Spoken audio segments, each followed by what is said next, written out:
Shalom and welcome. I'm happy you could join us for this small group discussion we're going to have today. And today we're going to focus on the Mezuzah. And the Mezuzah, it can seem like something which we don't pay a lot of attention to. It's something which sits on top of the door. And inside the Mezuzah, in the opening paragraph, and this is from Deuteronomy chapter 6, verses 7 through 9. And you shall speak of them when you sit in your house, and when you walk by the way, when you lie down, and when you rise up. And you shall write them upon the doorposts of your house and upon your gates. Now, the reason we focus on this, and the reason we finally decided to put that mezuzah on the door, is because of that line right there, is that it says you take these words and you place them on your door. And what it does for us as Jews is that it's this reminder to us, is that as you enter into that household, it's not just any household. It is a sacred place. And what you do inside those walls and what you create is sacred. The rabbis said that when the temple was destroyed in the year 70, our main temple, the place that we did our sacrifices, our Holy of Holies, they said that at that point we moved what was our core sacredness and we spread it out. That every single Jewish home became like the temple. If we think on Shabbat evening, when you sit at the table and you take your challahs, you may have seen people take 2 challahs and they pour salt on the table. Well, that's because the table is thought to me like the altar. This is where we are making our offerings now. The home, the Jewish family, that world is thought to be as sacred as if you're inside the temple.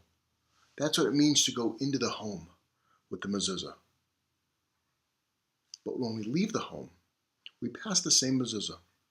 And the mezuzah is this reminder to us that as Jews, we're not told what to believe or what to think when we go in the world. What we are told is what we're supposed to do.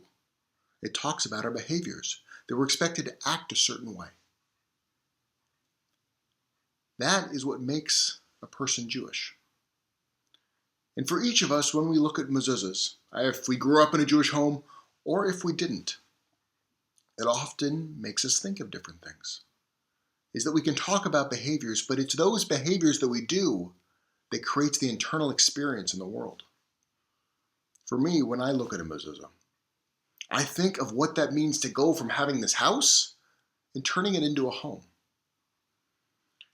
When Elisa's father died a few years ago, and we finally cleaned the house up and it was ready to sell, Elisa and all of her brothers and her mother and the cousins, we all got together, and the very final thing that we did to that house is that we gathered around the front door and we pulled the mezuzah down.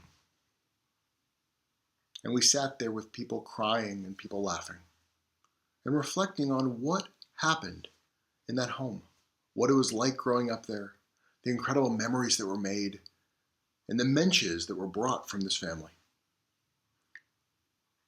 So today I don't want us to focus just on the legalistic part of where do you put the mezuzah, how do you hang it. I want us to move beyond that.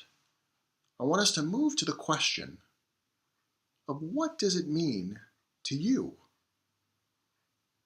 to live in a Jewish home? Number 1, what makes a house feel like a Jewish home? Number 2, what do you want the mezuzah to mean to you? And number 3, talk about other ways you choose to show your Judaism. What I would like you to do now, as you listen to all of this and you hear all of these questions, is to go around the room and to share your story.